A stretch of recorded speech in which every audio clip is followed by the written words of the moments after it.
Happy ডেন ডায়েরিসে সবাইকে জানাই স্বাগত। শুরু করছি নতুন ব্লগ।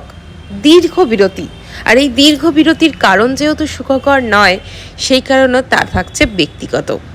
আপনাদের সাথে সবসময় আমাদের ভালো ভালো মুহূর্তগুলো ভাগ করে নেওয়ার চেষ্টা করেছি, আর এখনও চেষ্টা করছি।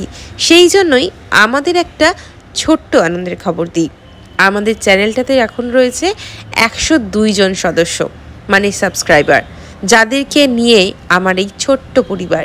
আর এই ছোট্ট পরিবারের সদস্যদের কাছে আরও একটা ছোট্ট রিকোয়েস্ট, আপনাদের ছোট্ট ছোট্ট মোটিভেশন আমাদের সাহায্য করবে বানাতে নিউ ক্রিয়েশন।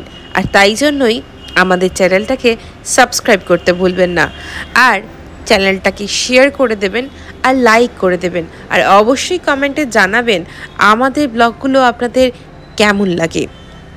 তো সব কিছু শেষে একটাই কথা বলবো, সব ভালো যার শেষ ভালো তার। তাই শেষটা যাতে ভালোভাবে কাটে, সেই কারণেই প্রথমেই চলে গেলাম মায়ের মন্দিরে গেট নাম্বার 2 এর পাশে থাকা 61 নম্বর স্টলে, যেখান থেকে আমি পুজোর সমস্ত সামগ্রী কিনে নিলাম এবং গুছিয়ে নিয়েই চলে গেলাম মায়ের মন্দিরের দিকে। প্রায় 200 বছরের পুরনো এই কালী মন্দির সেজে উঠেছে নতুন রূপে, আর এই নতুন রূপটি এতই অপূর্ব তা চোখে পরখ না করলে ভাষায় বোঝানো একেবারেই অসম্পূর্ণ। প্রথমেই চলে গেলাম যেখানে মালার স্টল রয়েছে সেই দিকটাতে। সেখান থেকে বিভিন্ন মালার দাম রয়েছে।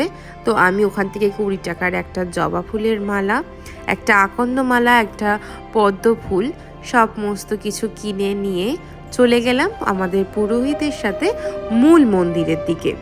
তো যাওয়ার আগে দেখলাম মায়ের এই মূল মন্দিরের মাথার চূড়াটা প্রায় 50 কিলো ওজনের সোনা দিয়ে বাঁধানো হয়েছে, 24 ক্যারেটের। আবার তারপর মন্দিরের প্রবেশ করে মায়ের ঠিক বাম দিকে দাঁড়িয়ে আমি অঞ্জলি দিয়েছিলাম।